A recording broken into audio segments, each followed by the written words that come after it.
সেদিন আমি দ্বিতীয়বারের মতো বিরিয়ানি রান্না করেছিলাম, তো আপনাদের সাথে সেটাই শেয়ার করব। আসসালামু আলাইকুম এভরিওয়ান, কেমন আছেন সবাই?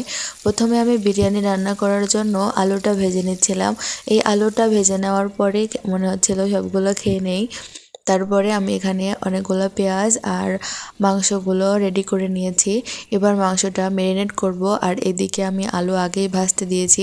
আমার কাছে খুব বেশি সময় ছিল না, একটা সময় আমি রান্না করতেছিলাম আর রান্না শেষ করতে করতে প্রায় এই 3টা বেজে গেছিলো। তো এখানে মাংস ম্যারিনেট করে রেখে আমি রান্না তুলে দিয়েছি।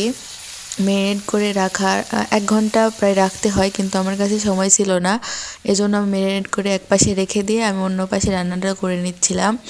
তো এখানে বেরেস্তা করে নিচ্ছি, আর এই তো আমি রান্না তুলে দিয়েছি প্রায়।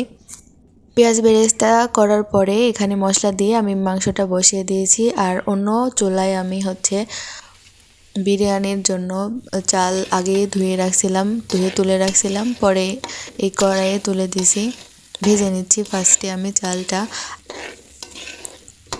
এই তো এটা আমার বিরিয়ানির ফাইনাল লুক ছিল। ওই তো বললাম না যে বেশি সময় ছিল না, এজন্য ক্লিপ নিতে পারিনি, তাড়াতাড়ি করে রান্না করেছি।